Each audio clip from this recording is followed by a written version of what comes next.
702. The Clement Manyathela Show.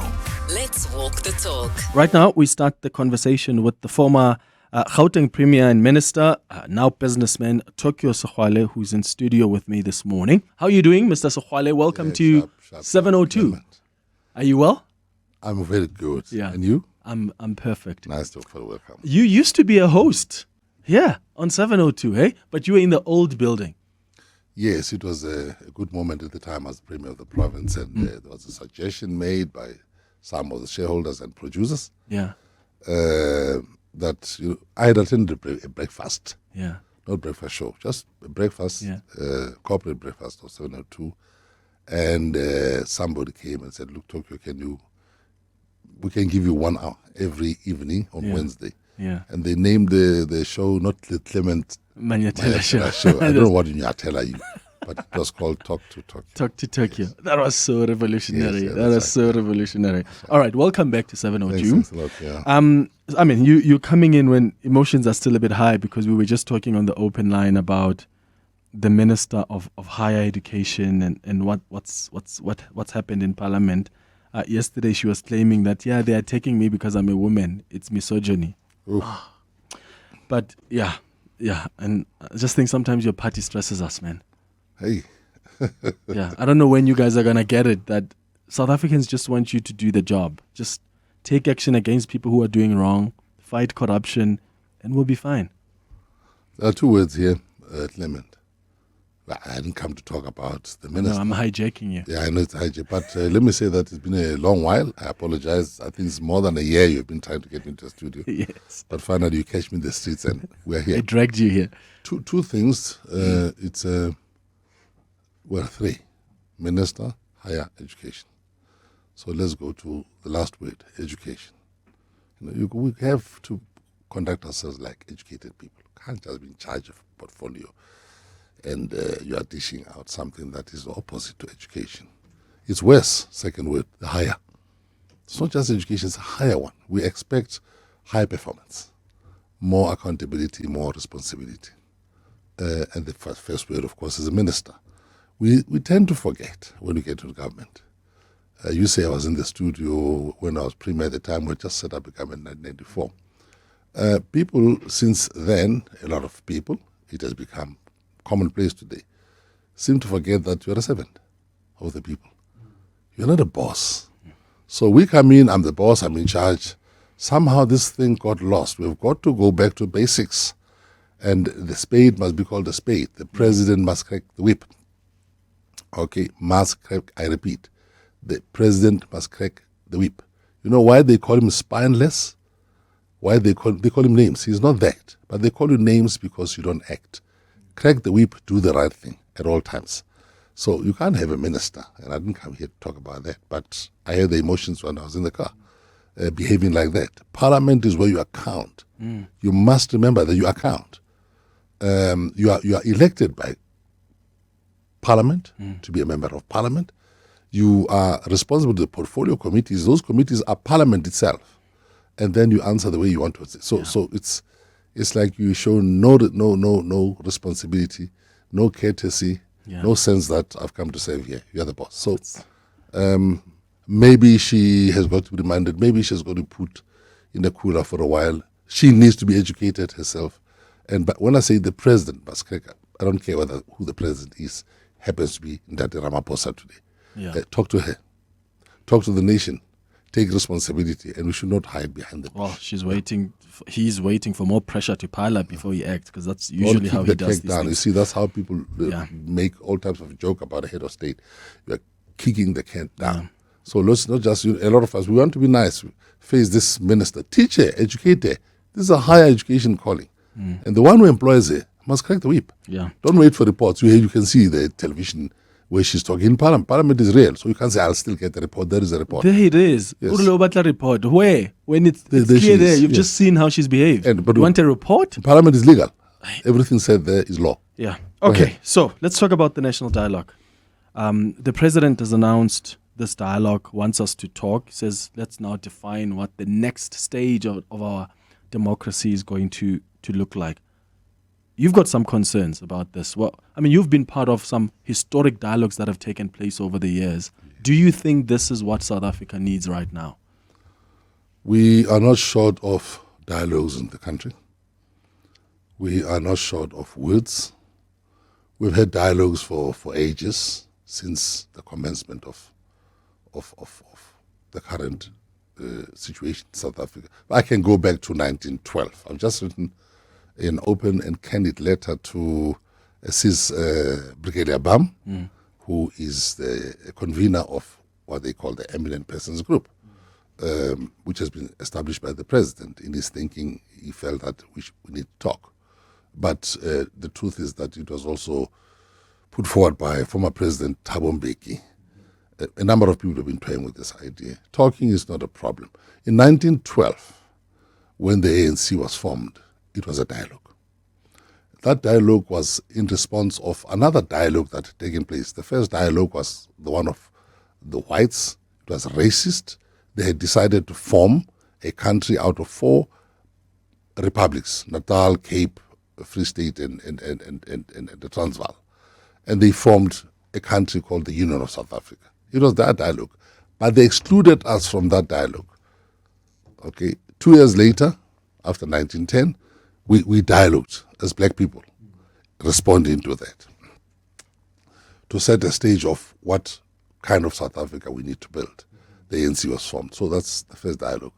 Fast forward to 43 years later, 1955, another dialogue. This time to go forward more than 1912, to say exactly, in exact terms, what type of a state you would like to establish. The people shall govern, share, land, all those type of things, education, health. That's the Freedom Charter. They banned us just for dialoguing. And that dialogue was about an inclusive South Africa, when theirs was exclusive of 1910. And they formed a republic through their own dialogues in 1961, changing the country's name from Union of South Africa to what you call Republic of South Africa.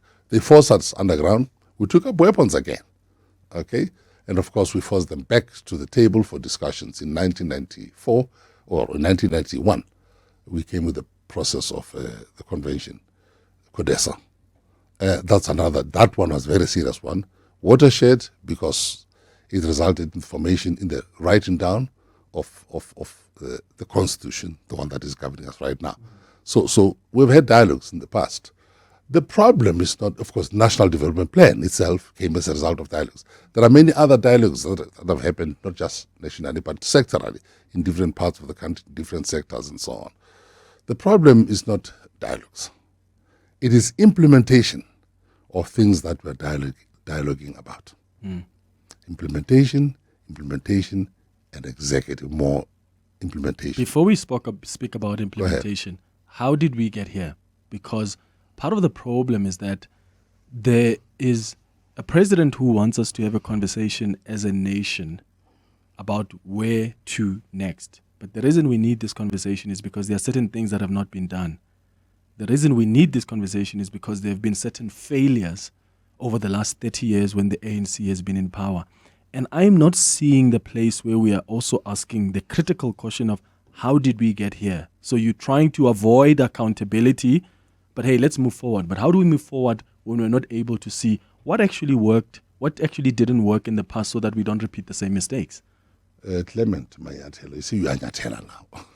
You see, you couldn't have put it better, because in the same letter, which was published last week, which I wrote to the convener, Sis Brigadier Bam, the question I'm asking and what I believe should be interrogated is not how we can build another 30 years from now. The age group of the people who are in the eminent persons group is about 70. We'll all be dead in 30 years. It's fine. It's the era of the youth. Now, it's nice to talk about that, how to go forward. But they say those who forget the mistakes of history are bound to commit the same mistakes, because you rush headlong without realizing what happened, taking stock, and reflecting. Now, the question I've asked is, of course, how did we end up here? Before we say, how should we go forward? We're stuck. We call these things euphemistically, I say, challenges. It's a crisis, a deep-seated crisis. How did we get here? One, like I said, we've never implemented what is contained in that constitution in terms of the Bill of Rights. Yes, some things have been implemented, but we've avoided those things that needed to be changed. The land question has not been properly settled in this country.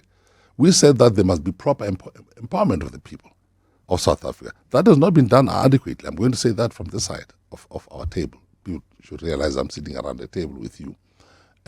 Executive decisions have been taken by governments over and over again. Parliament has put a stamp of approval on those decisions. Ministers have taken decisions, things have not been implemented. There are plans and plans and plans and plans. Yeah, but then of course people go into offices to do precisely this.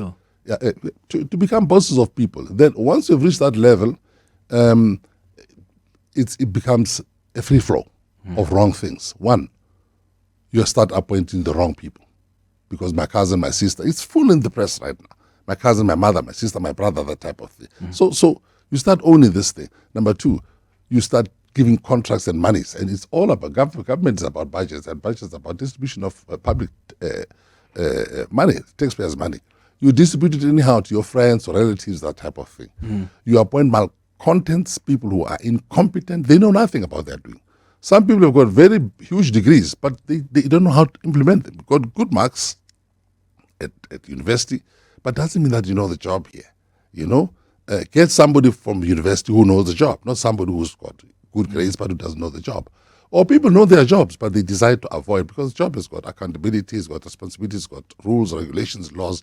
They avoid all those things. So you're going to end up doing as you please. Now, this behavior in Parliament is this person is as I please. I can answer anyhow. And I think we needed this medicine to see them in real action. So this is how they are.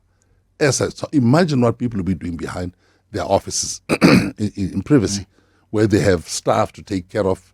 You've got directors, chief directors under you. People are frightened. They're scared of you. So things start falling apart. The center doesn't hold. As a result of all the cacophony of these things, it's very easy to steal money. When I came here, you started saying how unsafe it is for people to report. Report what? If you're a whistleblower in this type of situation, you are in danger. It's a health hazard. It's a life hazard. So we've reached a point where everybody more or less has accepted that something must give. Yeah. Otherwise, something will break. But here's the challenge there, where it becomes tricky is because there are many who have, the former president Thabo Mbeki would agree that things have at some point fallen apart. But then it's still the same people like you guys who said vote for the ANC. So things have fallen apart. You see that something has not gone right, but you still go to South Africans and say, vote for this organization. Campaign for them. Now we're sitting with an ANC that's still the biggest party in the GNU that behaves in a manner that we're seeing some of the ministers from the ANC behave. So you told people to vote for them. I'll answer for myself and for many who believe in what I'm going to say to you. Clement, you must understand the ANC is a contested territory. There are constant fights from the time it was formed until right now. It's a living organism. From time to time, there are certain people who take the steering, the controlling steering of this huge bus. And if it's good people, it's fine. There are times when the steering is taken over by people who mean bad for society. The ANC has experienced all those things. There have been fights, very bitter fights. Some of us have been victims of those types of fights because you talk inside there. It's a fight. The people who want to steal, the people who want to do wrong, the people who want to hide the wrong that they do will do anything and everything to protect themselves, so people will be dragooned into following a particular wrong thing, and that leader gets votes. It's all about, it's a zero-sum game, this thing. So if enough people have been given chicken licken or McDonald's, that's it, they're going to vote that person. Your voice gets drowned. Many good men and women in this country who are members of the ANC have raised these things that are raised by yourself outside, long before you raise them. The end result has been that these fights have led to certain people feeling, it's enough. It has broken into pieces. There are people who left, they from COPE, there are people who left, they from FF, this one, from this. It's the ANC that is breaking apart. It's not only the good people who are leaving, Some of them are bad who are leaving. But it's a constant fight inside the ANC to stop the rot, happening right at the bottom of the organization, right until the office of the presidency. Okay, this day, it's quite clear. You can see what is happening out there. We get people you can't hold to account, people who want to rule. They rule us. They're not even governing. They want to be rulers. If you're a president, you appoint a cabinet, those people are beholden to you. Very few people will challenge such a boss because the boss here's another part of the rot. The boss is responsible. If you're a minister or if you're a premier, we've got MECs, and if you're a mayor, you've got mayoral people. That person who appoints you determines your future. The bond of your house, the car, private schools for children. So very few people are prepared to stand up and say the right thing. Quite often when they are gone, they start speaking. So based on the description you've given of the ANC and what's led to people leaving some, staying, do you then say, can you confidently sit there and say this is a party to vote for? I still belong to that party. I'm still part of the fight inside the party, the debates. But given that mess, Yes, because sometimes I feel like as South Africans, we pay the price for the infighting in the ANC. Well, it is also the paying mess the in price. ANC. Look at the numbers. We're paying the price ourselves. So we're trying to say to people, look what is happening. We used to be in the 60 percentile, right up there. Now it's coming low. This 40% was just a marker. The polls are indicating that we're going even lower than that. Okay?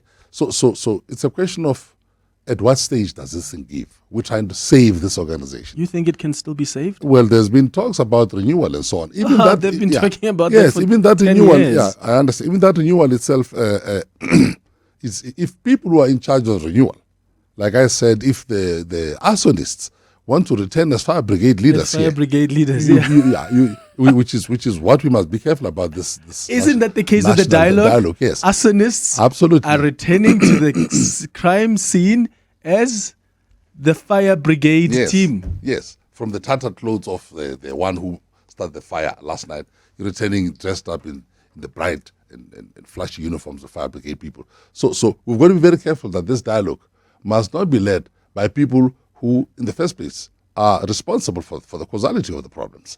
So that's what I'm saying to Brigadier Abam.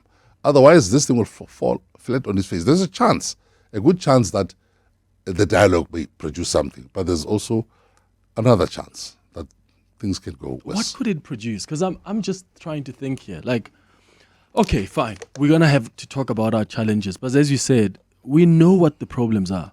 For me, what I'm looking forward to with the dialogue is how is government going to treat whatever it's going to gather from South Africans? Because you can't just say, oh yeah, we've heard you said this, but we're not going to do anything about it. And how are they going to rationalize that in Parliament? Because, and I use the same example all the time. If South Africans say, we want the death penalty back, again, you've opened the door. You said, let's talk. Are you willing to take the risk to implement what South Africans want? Because you must still go to Parliament and advocate for, okay, the majority of people have said this. Or is it going to be a matter of, as the ANC or as the GNU, we must still sit and say and pick and choose what is better to implement, what is not better to implement? Fortunately, we're not going into that dialogue. Remember, it's not the best thing. It's not the best thing that you want. If it was according to me, why should I dialogue? Let's implement what we've done. But because they've come with this thing, don't be a spoiler. Let's find a way of going to direct this thing. Like I say, we're going to go there to make sure that the arsonist who started this fire last night doesn't come back as a well-dressed leader of the fire brigade today. That's very, very important. They are, though. But we are going there. Also, it's not a country that is absent or void of basics. We have a constitution. The dialogue takes into account that there is a constitution in the country, and it is going to form the basis of a lot of those discussions. So we're not discussing in a vacuum. This constitution has got all sorts of rules, regulations. It's got sections which are dealing with human rights, the land. It can also be changed, right? Of course, especially if people say crime is a big thing, JBV. Let me finish the point I was making, Clement. That's the foundation, the basis upon. We are not standing in a street and starting something new. I agree with you. There is a constitution that must guide. And I'm saying a lot of things which are there in the constitution. They're so powerful, we should have done them. So the questions are going to be how to get here. Why were these things not done? Of course, second is whatever is going to be discussed there must find some way of being legislated. And the government must be held accountable to that. But of course, the dialogue itself doesn't have power to force a government. That's why it's important for the government to be part of that thing, to give us an assurance. As this thing has been established by the president, so he can't run away from this one.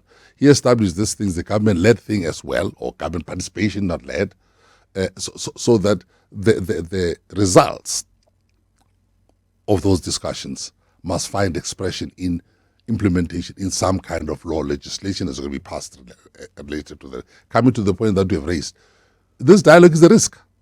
It's a risk as well. It doesn't mean that everything's going to be hunky-dory. People can come again with the death penalty. I was in their death cells. I understand this thing. They say, let this thing come back. So we've got to in relation to the Constitution, how do we see the because it's weird to, and by the way, I don't agree with the death penalty coming back, but it's weird to open the door and say, we genuinely want to hear where you think this country needs to go.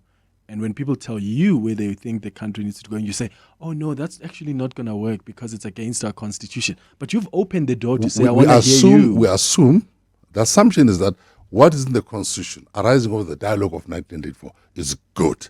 Unless we're saying the constitution is a bad thing, then the discussion must be. Some people believe there are weaknesses with our weaknesses I accept, so people can come with those things. But as long as the dialogue is not overthrowing the constitution, absolutely, it's not like the apartheid constitution, all of it had to go. All of it. This time we've got a good basis. 90% of this constitution is good. There will be other things. The risk we are taking is that other things will come. Therefore, we've got to advise one another about the constitutionality, the correctness, the advisability of those things. So that's the risk we are taking. 700 million rand is what is estimated here. You know your comrades. They will always find any opportunity to steal. I'm already worried because we're heading to the elections now. If history is anything to go by, oh my goodness. The 700 million rand that's estimated is going to go to the pockets of some politicians. In the same letter I've written to Brigalia, I quote a philosopher, it is Hegel, a German. History teaches so many things, but history also teaches that human beings learn nothing from history. The 700, people stole from funds which were kept for Mandela's funeral. Do you understand what is happening? COVID-19. People would steal money from COVID. People steal money from Esidumeni, the hospitals. They steal money from schools. Things are falling apart. That's why I say this center is not holding. We've got to hold this country together.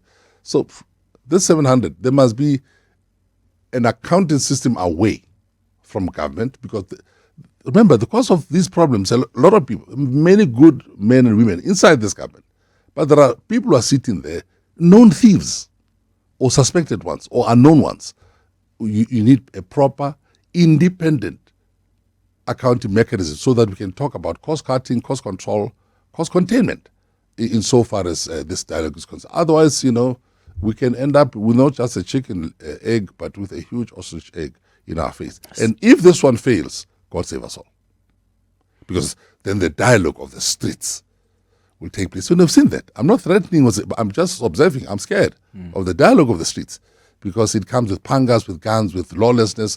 July, it showed us. It was just an exercise, just a small indicator, and things have gone worse. Therefore, if we are not mindful about what can be the outcome if this dialogue doesn't go well, then we have learned nothing from history. You're with Clement Manyathela. 7:02. Let's walk the talk. All right, it's 24 minutes before 11 o'clock. We are having a conversation this hour with Tokyo Sexwale, who is a former Gauteng Premier and Minister. We've been talking, I hijacked him to talk a little bit about this lack of accountability in the African National Congress and what that communicates to you as a voter, as a member of the public. But broadly, we've been having a conversation about this dialogue that the president announced and what it's intended to achieve. My favorite quote is what you said about the arsonists, right? Arsonists who return to the crime scene as the fire brigade. Dressed up in immaculate. Dressed up. Okay, I've got some WhatsApp voice notes that have come through. Please, can you put on your headphones there? Okay. I'm going to play some WhatsApp voice notes. We've got some calls as well on 011-883-0702. Good morning, Clement. Can you please ask your guest there, what does he think about amending the constitution that says South Africa for all who live in it? And 2, South Africa is for all who live in it, but South Africa first, South Africans first. How does that sound?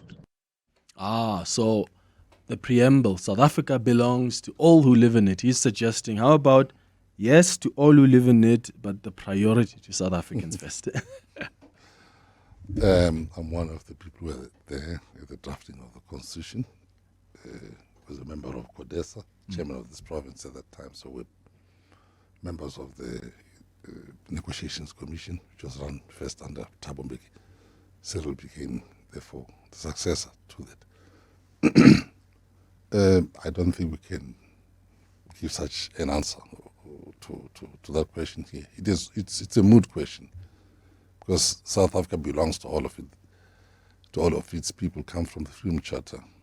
South Africa belongs to all who live in it. But legally, people challenge that because it means anybody who lives in this country therefore owns it because it belongs to. Maybe that has got to be discussed again without throwing anybody out of this country. You know what is happening in America, people are being pushed up and so on. To maybe redefine the proper ownership of this country. Because there is a point in saying that anybody comes here and of course now you belong. Many constitutions don't say that. So it's a point of discussion, Yeah. Here's another one. Clement, I hear Mr. Tekisi for the morning. The question is, what happened to the state capture? We spent 1 billion, but there's nothing that has been implemented from the state capture. So what is it that is going to be implemented in this? It's just a talk shop. We are going to talk and nothing will happen. Because Cyril will say, no, I'm leaving for 2019. They must implement those who are coming. And then the one that is going to come will say, no, it was not my dialogue. We will try to implement it. It will be a shift to a shift. We have been talking to this country for years, as Mr. Sexwale have said, but there's nothing. Take that 700 million and do the right things. Fix the country with that 700 million. It means the money is there. Fix the country, and that's it. Stop joking. There's no time for talking, but it's time for action. Yeah. You hear the frustration there about the amount of money. People are justified. This whole input, they're justified in expressing frustration, anger. Those want to be bitter. They've got the right to do that because we've said we've been down this road before. Now, it's very easy for us to stand up and say, we're not going there. Stop this thing and so on. I think we've got one fighting chance. One fighting chance. I don't want to be there myself because I've said that things have not been implemented and we appoint people who keep on repeating all these things when there are problems. And let's dialogue. People have got the right to say that. So I believe that one fighting chance. This is one time when we are saying to the government, the governing authorities of this country, this is it. If these things don't happen, we've got to find another way. Is it through a dialogue? Perhaps this should be given a chance. Let us run through it. It's correct. Monies are being spent over and over again, and without us seeing the real substance of where this money is going. Therefore, I share the view of the frustration. And he's right, of course, the president is an outgoing president. He's in the departure lounge. He's established this thing. It's like kicking a can down the road. Because course, he won't be there. Let alone the 30-year plan. We'll all be dead, and we think that we can do things for the youth. That's why the driving seat of the dialogue must be led by the youth. We must be champions of the youth because it is their future. It is their future. So let's stop fooling around here. I mean, the NDP, we've missed all the targets. It's all there. All the targets of the NDP. It's all there. Okay?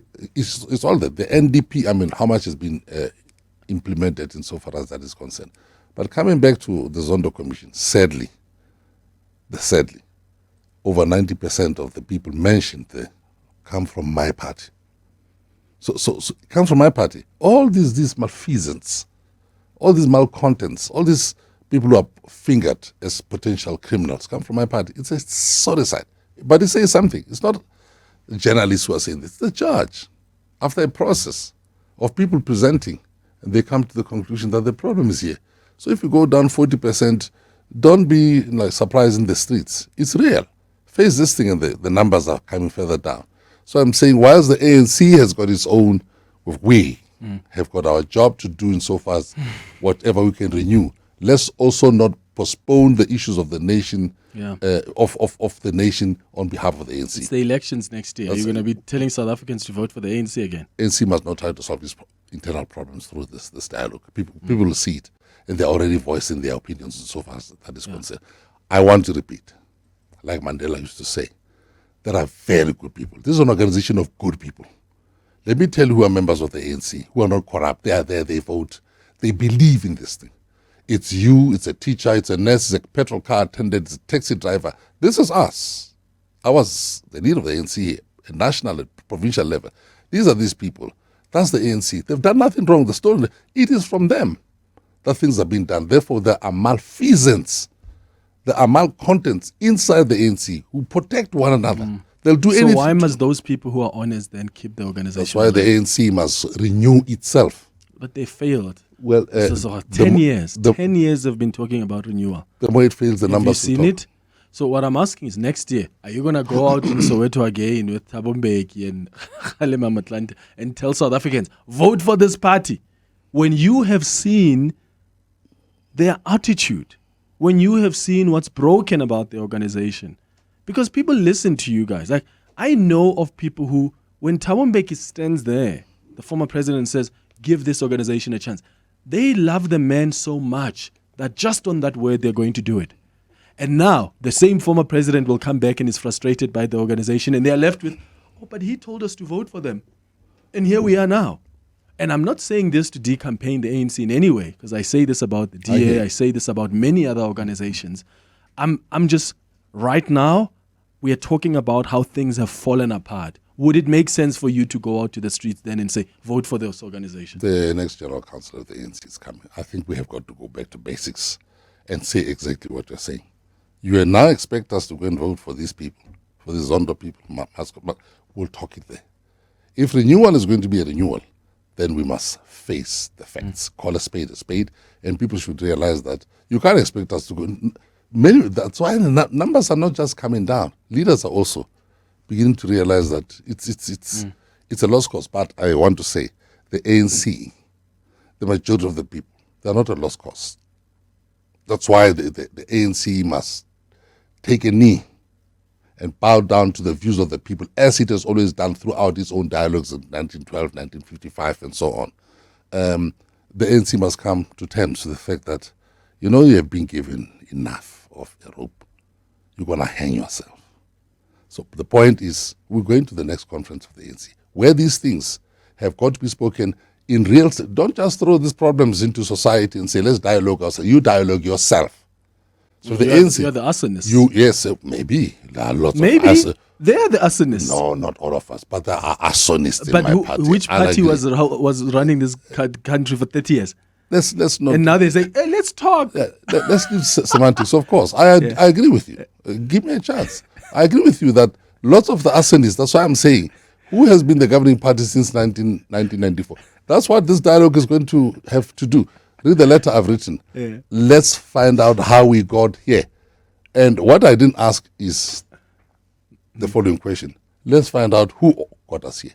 I'm asking that question in the letter. I say I'll avoid the question of who got us here in persons, because it will add more heat than light. We need light during that discussion. And it's not going to help us much, because some of them are gone. They're in other parties. And the ANC has always believed in what? Collective responsibility.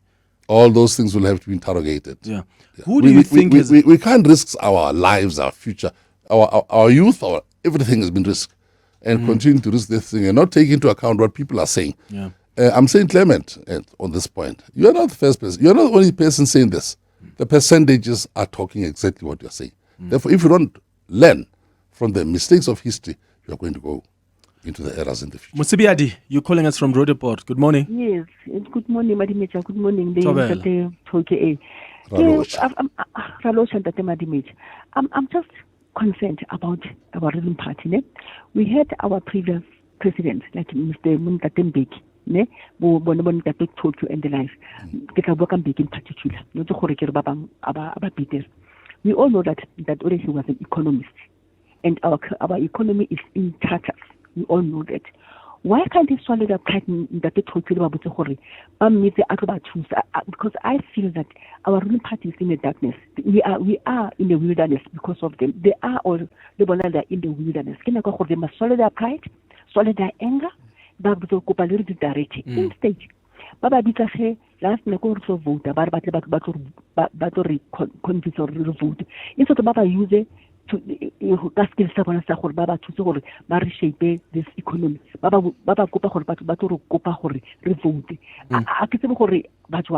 And this 700 million dialogue is a waste of money because of now. These people don't listen. They don't have receptive ears. So Aba swallow their pride, but our economy, we are in the wilderness. So who's gonna be the Moses? Thank you, Mam Musibiadi, for your call in Rodeport. Who do you think is the Moses who's gonna lead the ANC, as Mam Musibiadi say, out of this wilderness? Let's look at the future now. Petrus Motsepe is being mentioned. Paul Mashatile is gonna definitely run. That's where the problem has been. You see, we are so mesmerized with the Mandela era. The one man who came out of jail, the one who released Mandela, he comes out. And we believed in him. We drafted all types of laws thinking that presidents will always be like him. Biggest mistake. No one man will save this country. No one man has ever said. This is not even Hollywood. It's just a script. No person, we're talking about humanity. There's not one person. And I remember when Cyril Ramaphosa came in, some were saying, he's a billionaire, so we are safe. Talk about billionaires. The point is the following. You are right. This collective thing should not just be a semantic. Should not just be mere talk, collective leadership.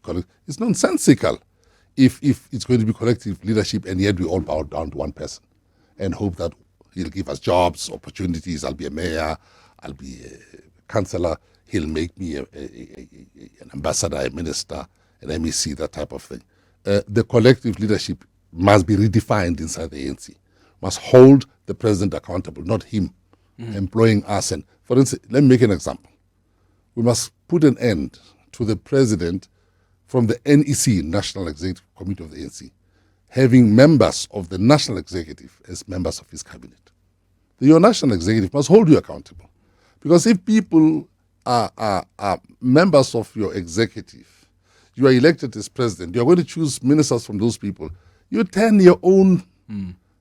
How do they hold you accountable in the NEC? Yeah, you turn your people who are supposed to... When you are their boss in the executive. Let me give an example. It happened to me. I have an experience, and I used to sit in this studio as the talk show host, and people ask me the same question. When I became premier, Marimecha, it was hunky-dory. It was so nice. We have so many people who were very, very powerful people who were members of the cabinet here. Some of them, a day after I was elected, after saying I will be the president, I accept, started remembering my birthdays, my grandmother's birthday, my daughter's birthday, and people were very critical along the road of this good organization. They stopped. Because you know why? Then I realized his car, his blue light, I never had one. His the money for private schools, lifestyle, title, Your Excellency, Your Honorable, those, they belong to me. The food in the fridge is mine. People change. I called them and I said, you've changed, comrades. You're no longer as open as critical. I'm telling you the truth. You're no longer open. I have people like Den Fuking, Jabum Leketi, Jesse Duarte, Paul Mashatile. Because it's a new cabinet, I didn't know these people. Lots of good people there. But some of them started changing because power and money power changes people, takes away their views, and people don't, at meetings, every statement starts as the premier was saying. Then as the minister have said, the president, as the president, people are just, rubbing their fingers. It's a culture that's been created in the organization. So I'm back. How do you solve that type of a thing? the national executive of the ANC must be the boss of the president because the president is from amongst them or whatever. Yeah. Hold that person account. He can't employ us, but they all want to be next to him, and then you can meet a million times, it will get nowhere because you cannot even hold the current president accountable for some of the things he's suspect for because the party will rally around him. Yeah. 8 minutes now before 11.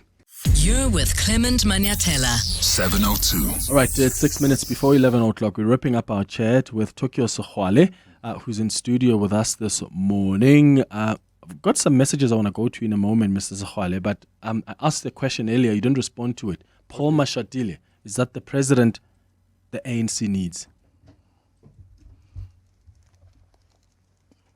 Is that a question? The ANC decides in line with its own decisions. What do you think? What I think doesn't matter, I want to say.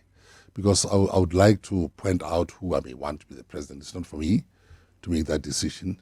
It would be wise to steer clear of that controversy. What I have said in public, talking to a show of the young man, Mpofu Sizwe, was to say that the ANC must avoid this ruction, this disruptive way, catastrophic way of replacing presidents. Since Polokwane, president comes, throw him out. That's happened to Thabo. Zuma didn't finish, throw him out. So I said, avoid, we are destroying the ANC. Avoid this thing of kicking people out. I said, Ramaphosa, you can't kick him out. Let him finish his term. He's an outgoing president. And I said, therefore, it means that the man who's in the arrivals lounge is Paul Mashatile. People thought I'm nominating Paul. I'm not. He is in the arrivals lounge. Cyril is in the departure lounge. Now, Paul still has to catch the next flight now, the final flight from that arrivals lounge to the presidency. It's up to him. So if he's good enough, let the people put him up there. But if they feel there are issues around him, he must stand up for himself. And he's a subject of debate. I'm not influencing anybody right now. Maybe you should be the choice. Who knows that? But the ANC will choose its own leader. However, it must have the numbers to go to Parliament because finally the Parliament must give a stamp of approval. If it doesn't have enough numbers, it won't get that president. What do you think of Patrice Motsepe? Patrice... Because some are mentioning him as a possible...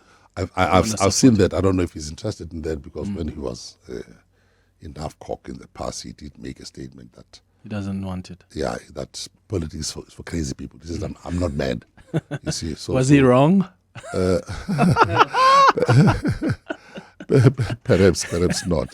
So I've not heard him speak in public to say he wants the job. But in any case, you've got to go through a number of processes inside the ANC, in the DA and so on. So the president will not necessarily have to come from the ANC. If the ANC wants the presidency and the cabinet or the next government, a strong government, to come from amongst themselves, clean up your act first. Otherwise, the numbers are talking.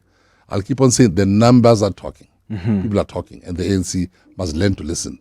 So it's not about the national dialogue only, it's about your dialogue yourself. If you don't dialogue that, I'm sorry, it will be the end of the road. But let me ask you this way then. What kind of a leader do you think, because you've spoken about how things have fallen apart, what kind of a leader do you think can at least help the ANC reshape itself? The leader must be sensitive. The kind of leader must be held accountable first. There must be systems, not him. It's uneventful for me, the type of a leader that we may have. I'm not impressed by that. We have been impressed by all these things in the past. It has not worked. There must be systems that hold that leader, whoever he is, accountable, so that we can put him up there and remove him the following day. If we don't have that power, then you are stuck for 5 years. Secondly, it must be somebody who understands where this country is going. We need discipline in this country, firm discipline. Things are falling apart. We don't need sweet talk anymore. We need people who have the interest of this country, respect the constitution, the law, respect the people, and understand that you are a servant of the people, not their boss. We need discipline from a leader. How critical is that NGC going to be? I don't know. It will be as critical and as good as the people inside there are prepared to say the things that must be said and change the ANC from inside. Do you attend these things? I do. Will you speak out there? Invited. Of course, we would like to. We'd like to, if people wanted to come. Because if you're saying the ANC is at a crossroads, this is, I would imagine then that, I mean, now you shouldn't even care about will they like me, will they not. If you're if you care much about this organization, here's a chance for you to play a role in trying to save it. If at all, it's even possible to save it. If the ship hasn't I love it sailed. so much, I've given my life to this thing as a youth person. To be on Robben Island for so many years and the death cells where I'll be going to Pretoria, I'll be visiting that place today. It's it. And to have gone out for it. I said my father's house is on fire. That's what I said last year. Let's campaign for this organization. But we've got to think twice now. The ANC must begin to listen to us. And if they don't listen to me, the numbers are talking. What do you say to a South African who says, Mr. Sexwale, I listened to you when you said the fire was burning. Let's help put out the fire. And I tried to help put out the fire, but I'm now disappointed. It was and only as a result, they're disappointed in you. No, it was last year when the ANC was campaigning. Yes. Okay. So someone says, listening to us now and says, but I heard you. And I actually voted for them. Now I'm disappointed looking at their actions now. And as a result, I'm disappointed that I shouldn't have listened to you. What do you say to someone like that who maybe heard I'm more you? disappointed than that person. Maybe I'm also more disappointed than that person. But the fact of the matter is, I'm saying there's a huge percentage of our people who still believe in this party. We can't lose them. And I don't want to blame those people because of actions of some few malfeasance and people who are having criminal intent. Therefore, it's a very dicey situation. It's because the ANC has been so prevalent, so influential in the politics of this country. I'm not asking for anybody to vote for it right now. All I'm saying is that the ANC must vote for itself by rectifying the wrongs inside the organization. Then the people vote for you. But if we don't hold ourselves accountable, it's a foregone conclusion that you will end up hanging at the end of that rope. People have given us sufficient rope to hang ourselves. But again, I conclude, it consists the bulk of the people, good men and women, who have been betrayed by a lot of us inside there. By a lot of us. Thank you for making time for us. I need you to come back here because I want to talk to you about the Middle East. So I'll drag you back in studio at some point. Yeah? I've been there, Hamas. I know. So I'll bring you back. Yeah. As long as you make a commitment right now on air that you're going to come back. It took us a year to do this. It must take us 2 months this time around, please. All All right. Let me release you. I know you're going somewhere. I'll see you where you are going next. I guess we're going to... Because I'm coming to that same event as well. All right. Thank you. That's Tokyo Thanks, Sexwale, the former Gauteng Premier and Minister. It's a minute after 11. Hanging out with Clement On 702. Let's walk the talk.